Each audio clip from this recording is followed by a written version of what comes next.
Saint Charles Borromeo. Feast Day, November 4th. The extraordinary life of Saint Charles Borromeo, a beacon of faith and reform. In a time when the Catholic Church was marred by confusion and corruption, a shining beacon of faith and reform emerged.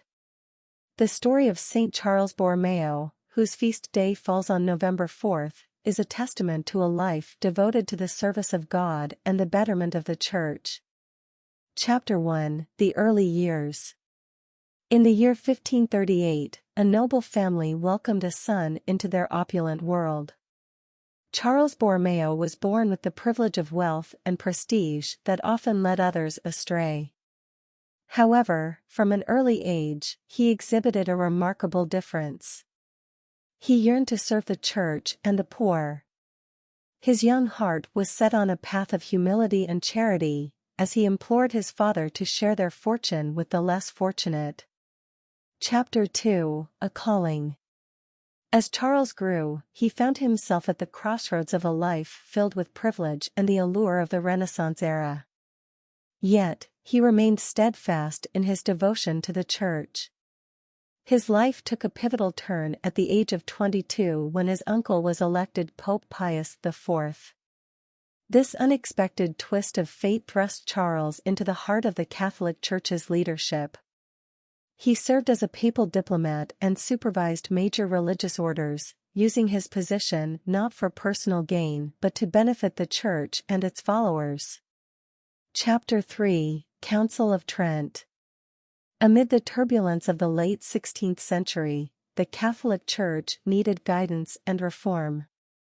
The Council of Trent, the 19th Ecumenical Council, was convened with a dual mission: to reaffirm Catholic doctrine against Protestant objections and to address internal issues within the Church.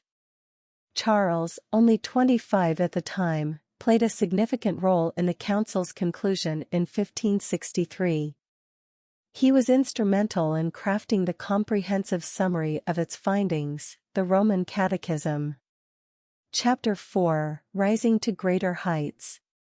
In recognition of his invaluable contributions, Charles was ordained a priest during the Council of Trent and, within months, was appointed as an archbishop and cardinal. His diocese in Milan was in disarray, suffering from a lack of local administration for generations. Undaunted, Charles embarked on a mission to revitalize his diocese, establishing schools, seminaries, and centers for religious life. Chapter 5: Facing Challenges. Charles's reforms in Milan were drastic and effective, leading to significant opposition. A group of disgruntled monks attempted to take his life, but miraculously, he survived.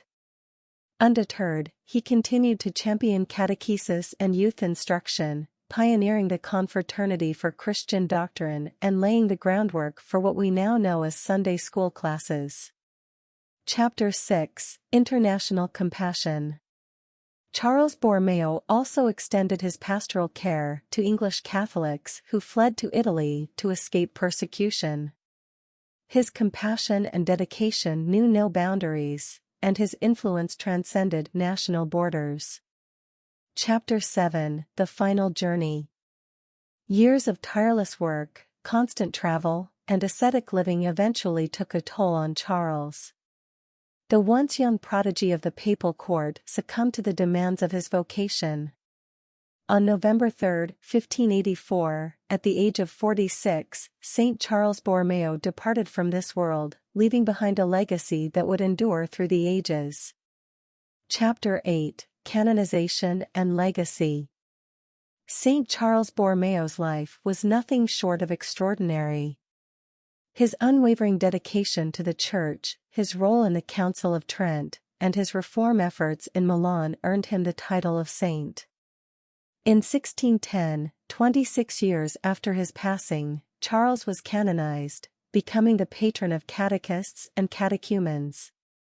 In a time of upheaval and confusion, Charles Borromeo's life stands as a shining example of faith, reform, and service. His story serves as an enduring inspiration for those who seek to make the world a better place through their unwavering devotion to their faith and the betterment of humanity. I recommend subscribing to this inspirational channel to receive daily wisdom and inspiration from the saints. Spread positivity by sending blessings in the comments, share the videos on your social networks, and receive blessings in return.